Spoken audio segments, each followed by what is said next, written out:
Members of Congress, I have the high privilege and distinct honor of presenting to you the Prime Minister of Israel, His Excellency Benjamin Netanyahu.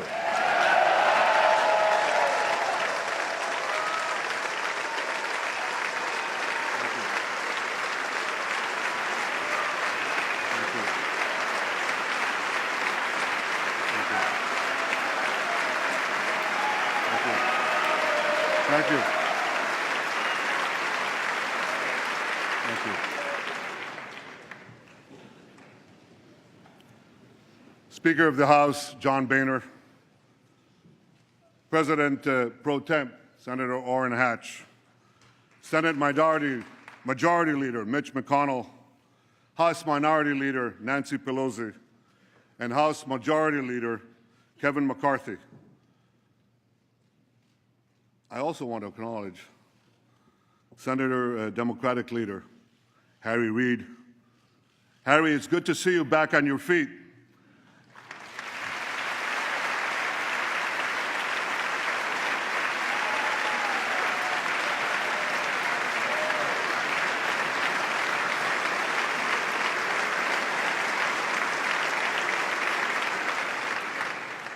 I guess it's true what they say, you can't keep a good man down. My friends, I'm deeply humbled by the opportunity to speak for a third time before the most important legislative body in the world, the U.S. Congress.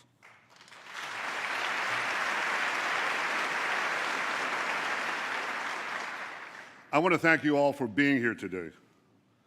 I know that my speech has been the subject of much controversy. I deeply regret that some perceive my being here as political. That was never my intention. I want to thank you, Democrats and Republicans, for your common support for Israel, year after year, decade after decade.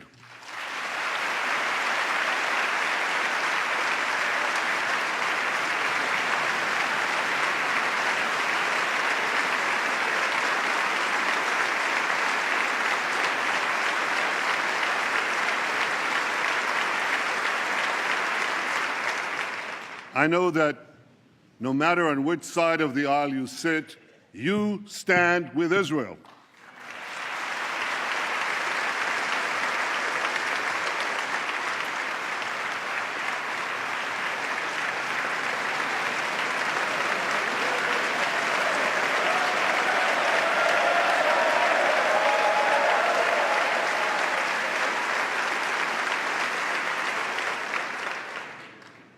The remarkable alliance between Israel and the United States has always been above politics. It must always remain above politics.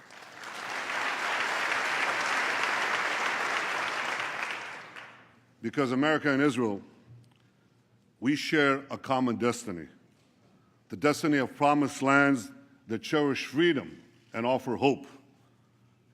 Israel is grateful for the support of America's people and of America's presidents, from Harry Truman to Barack Obama.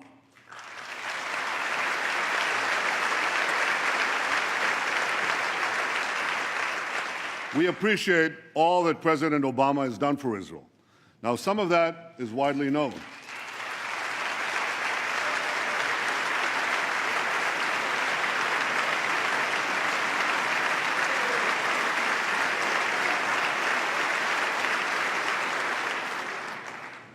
Some of that is widely known, like strengthening security cooperation and intelligence sharing, opposing anti-Israel resolutions at the UN.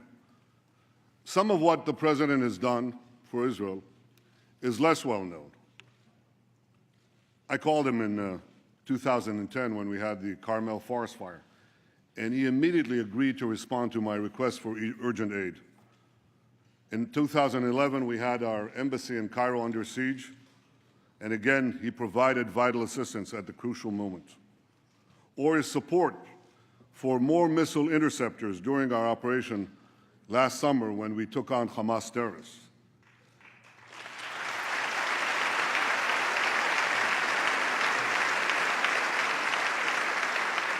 In each of those moments, I called the president, and he was there. And some of what the president has done for Israel might never be known because it touches on some of the most sensitive and strategic issues that arise between an American president and an Israeli prime minister. But I know it, and I will always be grateful to President Obama for that support.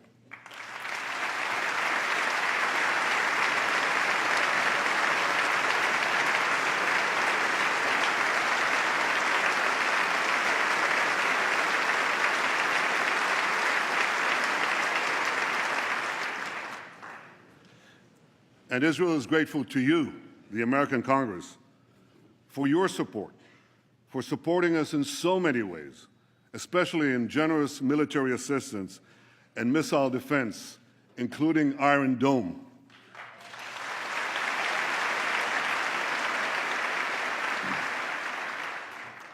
Last summer, millions of Israelis were protected from thousands of Hamas rockets because this Capitol Dome helped build our Iron Dome.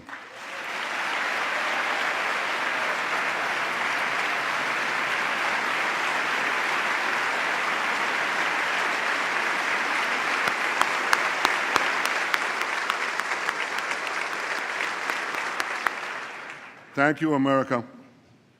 Thank you for everything you've done for Israel. My friends, I've come here today because as Prime Minister of Israel, I feel a profound obligation to speak to you about an issue that could well threaten the survival of my country and the future of my people: Iran's quest for nuclear weapons. We're an ancient people. In our nearly 4,000 years of history, many have tried, repeatedly, to destroy the Jewish people. Tomorrow night, on the Jewish holiday of Purim, we'll read the book of Esther. We'll read of a powerful Persian viceroy named Aman, who plotted to destroy the Jewish people some 2,500 years ago. But a courageous Jewish woman, Queen Esther, exposed the plot and gained for the Jewish people the right to defend themselves against their enemies. The plot was foiled. Our people were saved.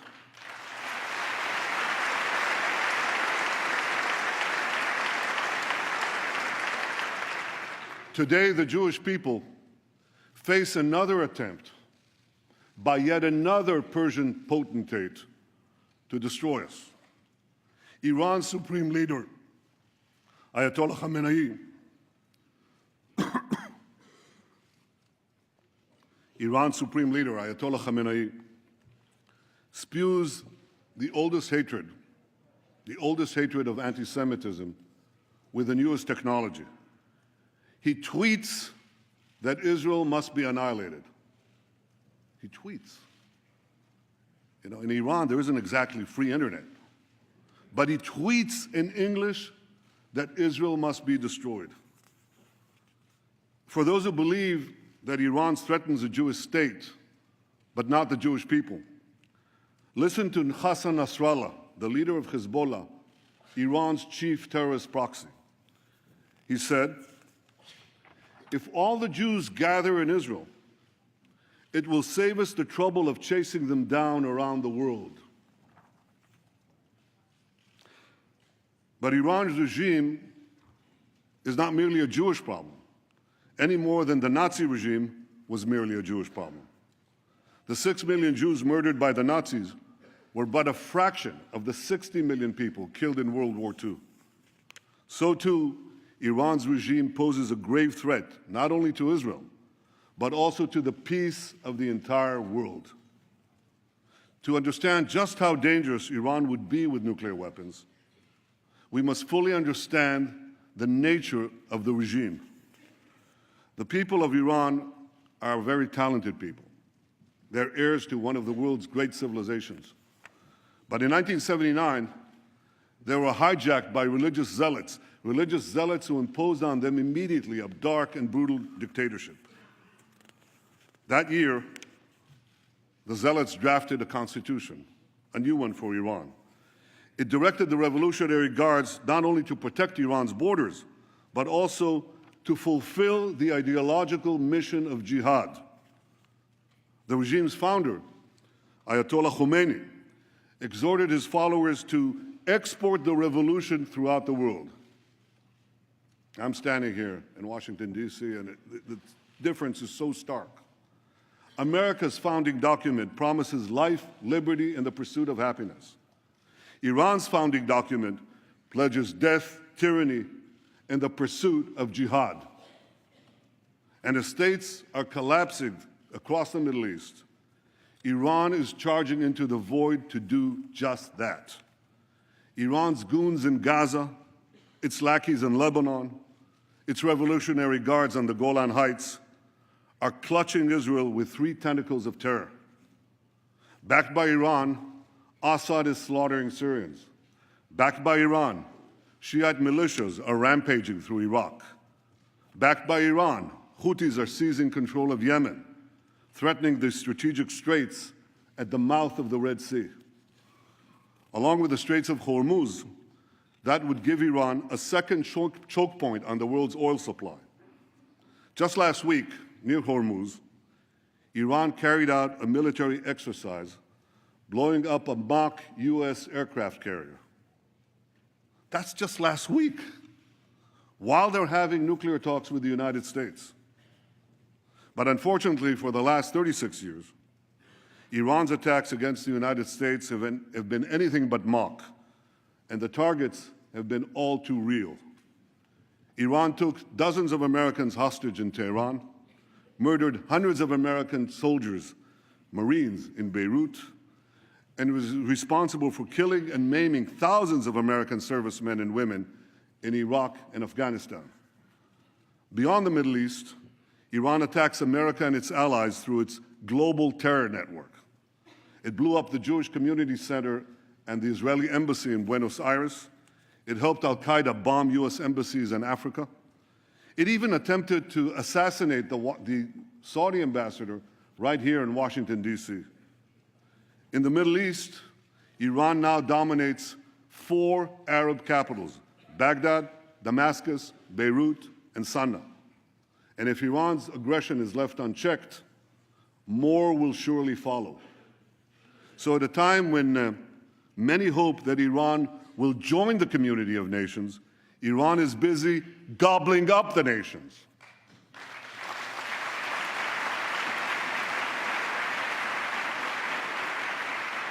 We must all stand together to stop Iran's march of conquest, subjugation, and terror.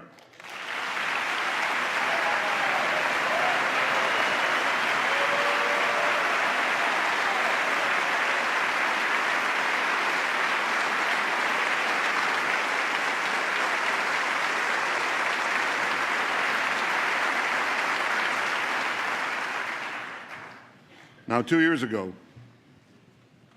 we were told to give President Rouhani and Foreign Minister Zarif a chance to bring change and moderation to Iran. Some change, some moderation.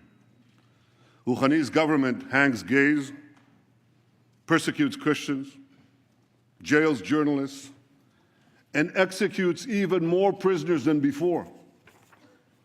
Last year, the same Zarif, who charms Western diplomats, laid a wreath at the grave of Imad Murnia. Imad Murnia is the terrorist mastermind who spilled more American blood than any other terrorist besides Osama bin Laden. I'd like to see someone ask him a question about that. Iran's regime is as radical as ever. Its cries of death to America, that same America that it calls the Great Satan, as loud as ever. Now, this shouldn't be surprising, because the ideology of Iran's revolutionary regime is deeply rooted in militant Islam. And that's why this regime will always be an enemy of America. And don't be fooled. The battle between Iran and ISIS doesn't turn Iran into a friend of America. Iran and ISIS are competing for the crown of militant Islam. One calls itself the Islamic Republic, the other calls itself the Islamic State. Both want to impose a militant Islamic empire, first on the region and then on the entire world. They just disagree among themselves who will be the ruler of that empire.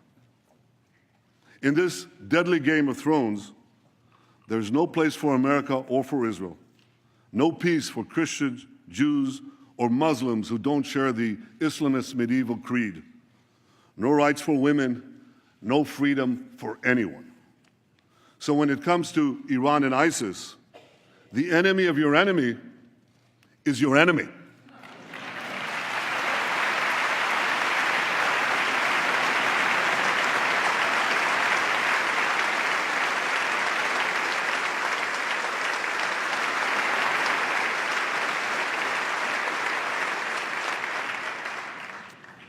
The difference is that ISIS is armed with butcher knives, captured weapons, and YouTube, whereas Iran could soon be armed with intercontinental ballistic missiles and nuclear bombs.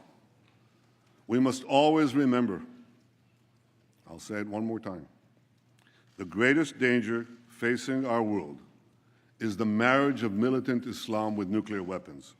To defeat ISIS and let Iran get nuclear weapons would be to win the battle but lose the war. We can't let that happen.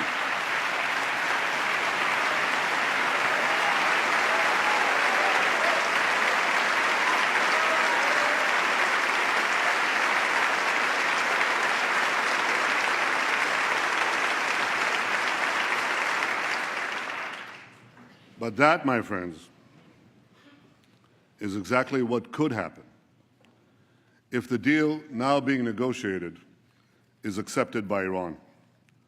That deal will not prevent Iran from developing nuclear weapons. It would all but guarantee that Iran gets those weapons, lots of them. Let me explain why. While the final deal has not yet been signed, certain elements of any potential deal are now a matter of public record. You don't need intelligence agencies and secret information to know this. You can Google it.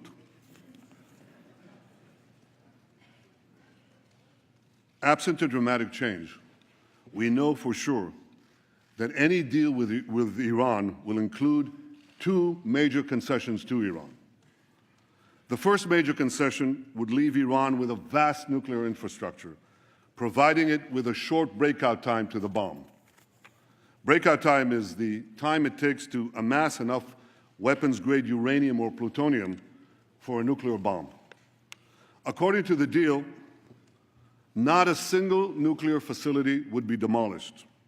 Thousands of centrifuges used to enrich uranium would be left spinning. Thousands more would be temporarily disconnected, but not destroyed. Because Iran's nuclear program would be left largely intact, Iran's breakout time would be very short, about a year by U.S. assessment, even shorter by Israel's.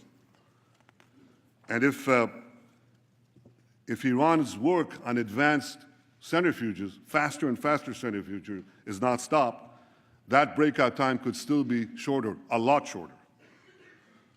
True, certain restrictions would be imposed on Iran's nuclear program, and Iran's adherence to those restrictions would be supervised by international inspectors.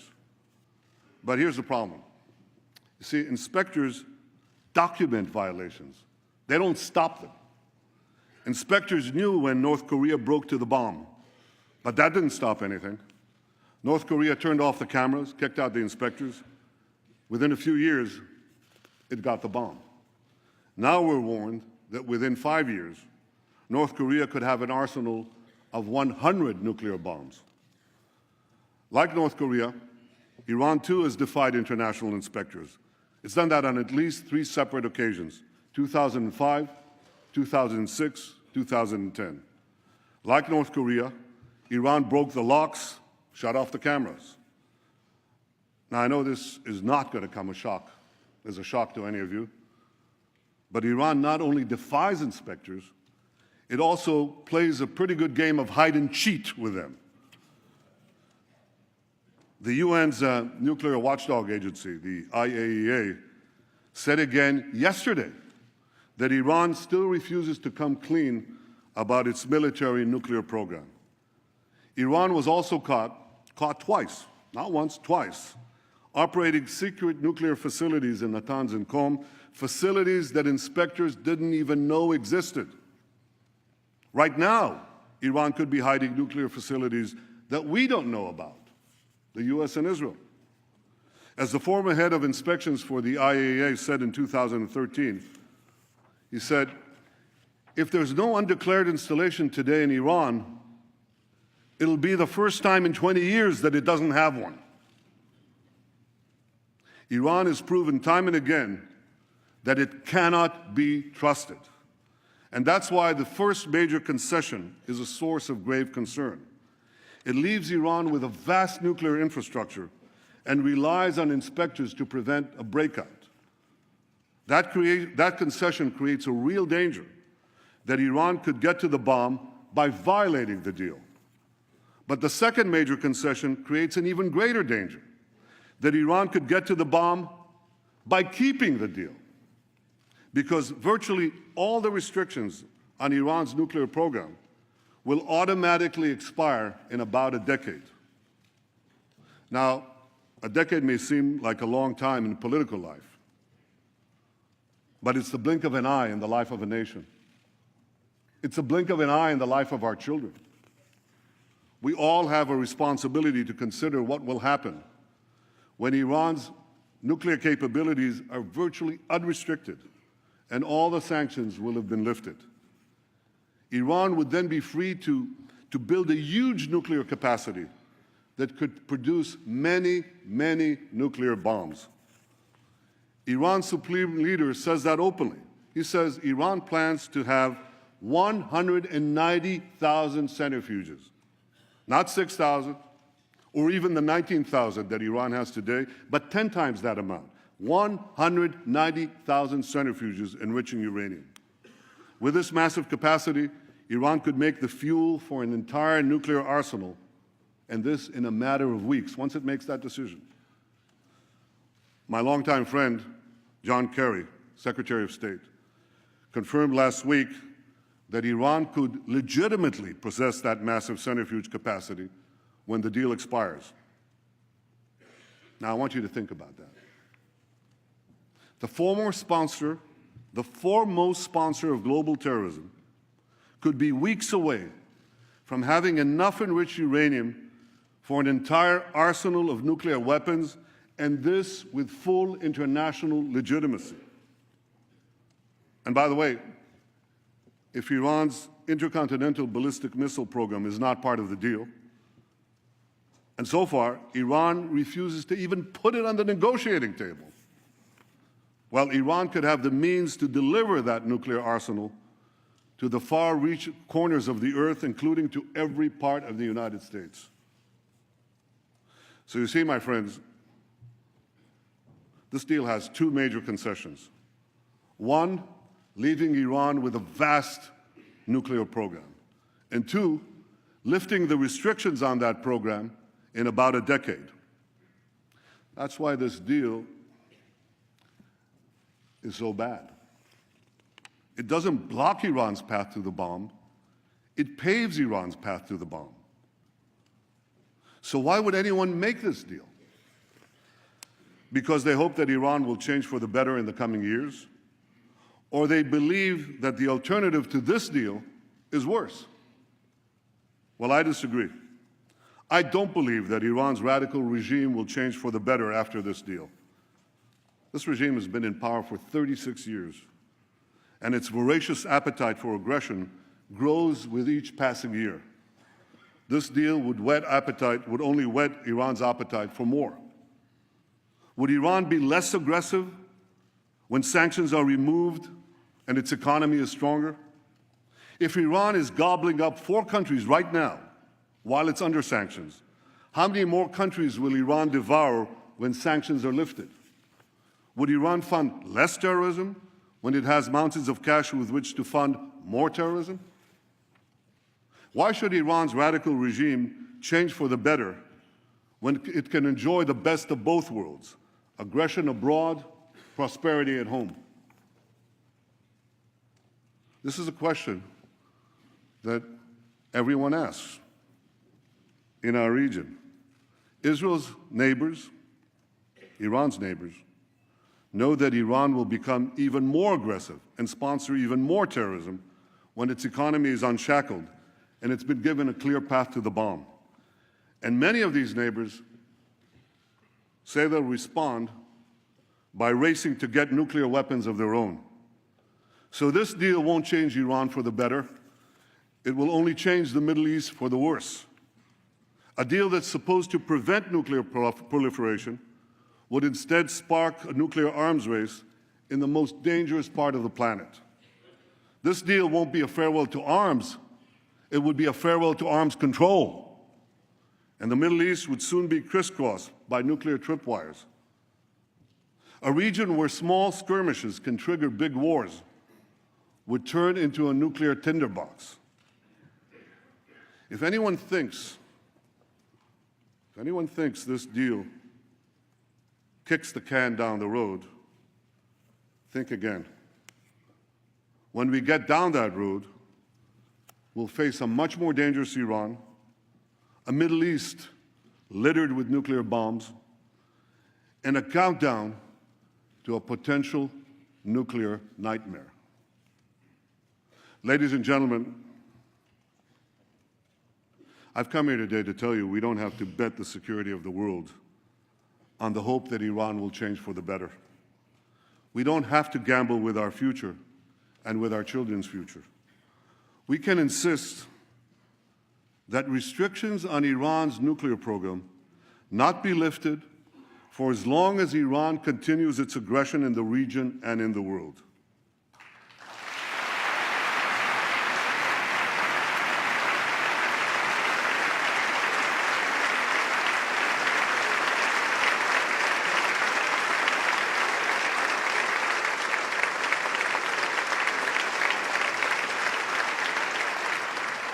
Before lifting those restrictions, the world should demand that Iran do three things. First, stop its aggression against its neighbors in the Middle East. Second,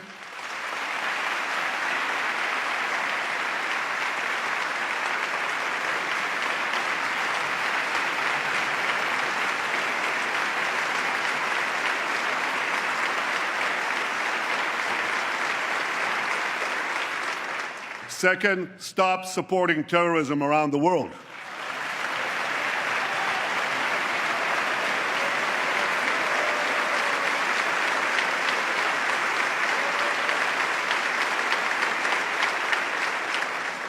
And third, stop threatening to annihilate my country, Israel, the one and only Jewish state.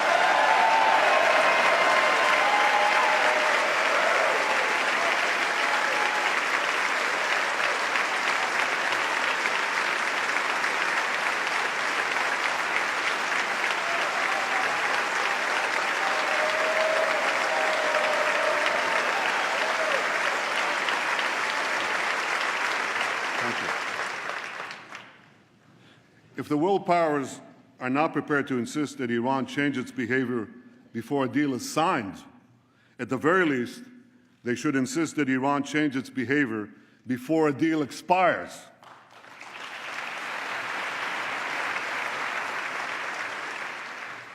If Iran changes its behavior, the restrictions would be lifted. If Iran doesn't change its behavior, the restrictions should not be lifted.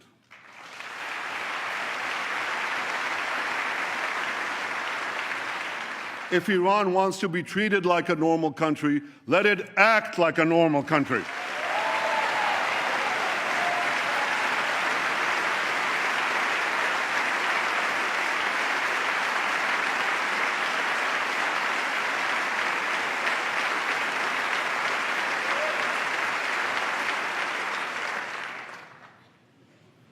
My friends, what about the argument that there is no alternative to this deal? That Iran's nuclear know-how cannot be erased, that its nuclear program is so advanced that the best we can do is delay the inevitable, which is essentially what the proposed deal seeks to do. Well, nuclear know-how without nuclear infrastructure doesn't get you very much. A race car driver without a car can't drive. A pilot without a plane can't fly. Without thousands of centrifuges, tons of enriched uranium, or heavy water facilities, Iran can't make nuclear weapons.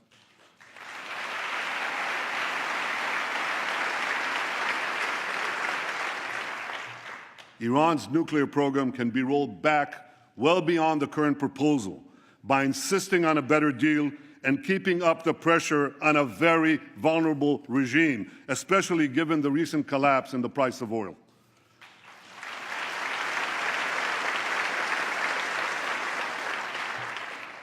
Now, if Iran threatens to walk away from the table, and this often happens in a Persian bazaar, call their bluff. They'll be back because they need the deal a lot more than you do.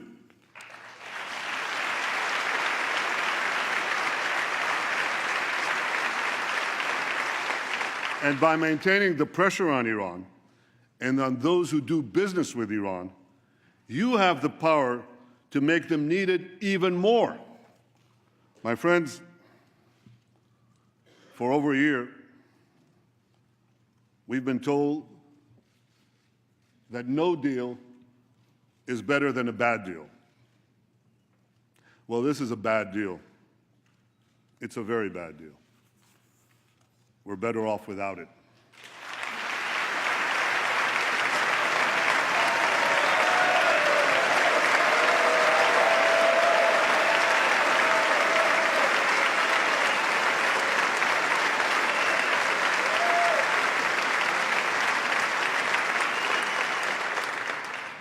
Now we're being told that the only alternative to this bad deal is war. That's just not true.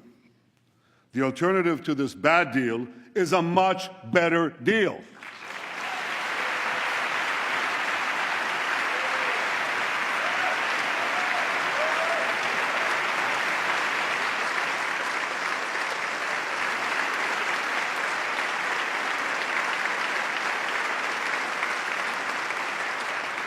A better deal that doesn't leave Iran with a vast nuclear infrastructure and such a short breakout time. A better deal that keeps the restrictions on Iran's nuclear program in place until Iran's aggression ends.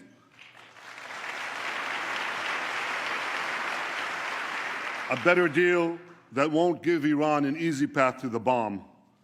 A better deal that Israel and its neighbors may not like, but with which we could live, literally. And no country has a greater stake. No country has a greater stake than Israel in a good deal that peacefully removes this threat. Ladies and gentlemen, history has placed us at a fateful crossroads. We must now choose between two paths. One path leads to a bad deal that will at best curtail Iran's nuclear ambitions for a while, but it will inexorably lead to a nuclear-armed Iran whose unbridled aggression will inevitably lead to war. The second path, however difficult, could lead to a much better deal that would prevent a nuclear-armed Iran, a nuclearized Middle East, and the horrific consequences of both to all of humanity. You don't have to read Robert Frost to know. You have to live life, to know that the difficult path is usually the one less traveled. But it will make all the difference for the future of my country, the security of the Middle East, and the peace of the world, the peace we all desire.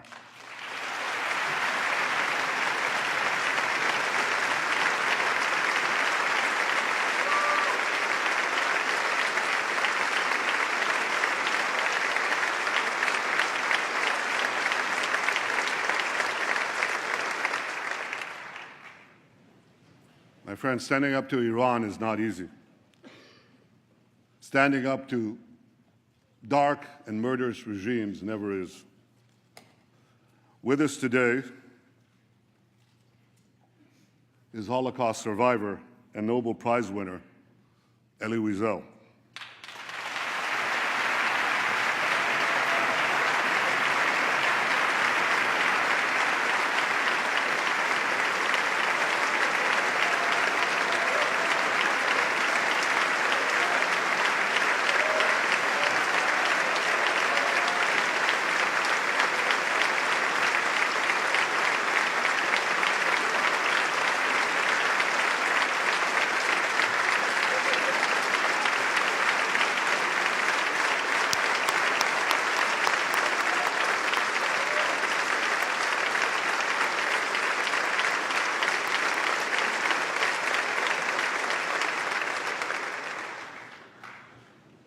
Elie, your life and work inspire us to give meaning to the words, never again.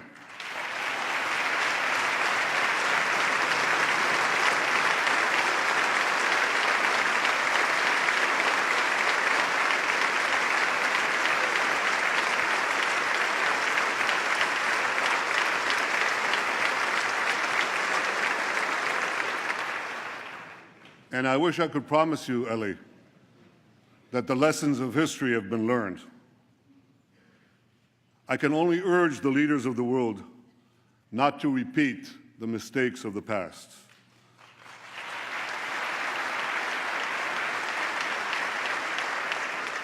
Not to sacrifice the future for the present, not to ignore aggression in the hopes of gaining an illusory peace. But I can guarantee you this: the days when the Jewish people remained passive in the face of genocidal enemies, those days are over.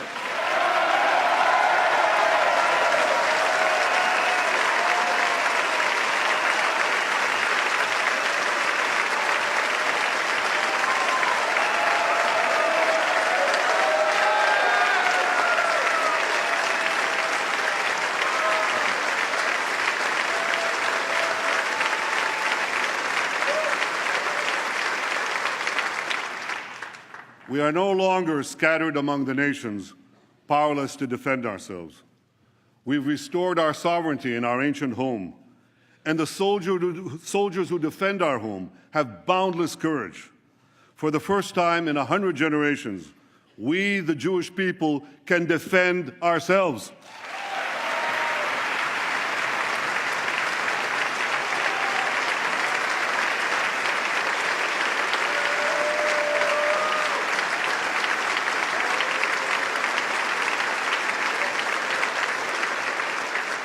This is why, as Prime Minister of Israel, I can promise you one more thing. Even if Israel has to stand alone, Israel will stand.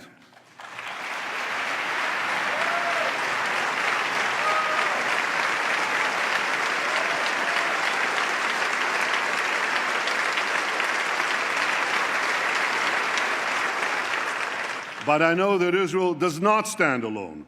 I know that America stands with Israel. I know that you stand with Israel.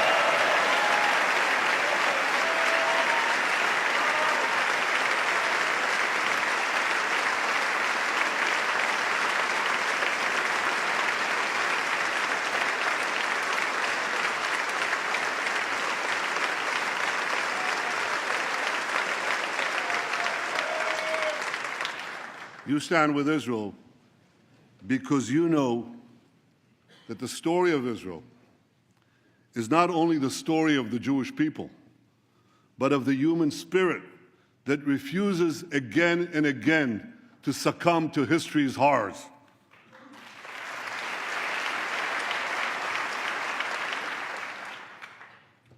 Facing me, right up there in the gallery, overlooking all of us in this august chamber, is the image of Moses. Moses led our people from slavery to the gates of the Promised Land. And before the people of Israel entered the land of Israel, Moses gave us a message that has steeled our resolve for thousands of years. I leave you with his message today.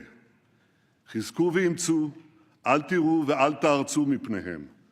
Be strong and resolute, neither fear nor dread them. My friends, may Israel and America always stand together, strong and resolute. May we neither fear nor dread the challenges ahead. May we face the future with confidence, strength, and hope. May God bless the state of Israel, and may God bless the United States of America.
Thank you. Thank you very much.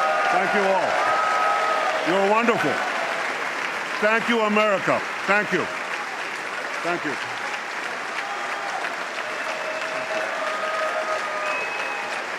Thank you.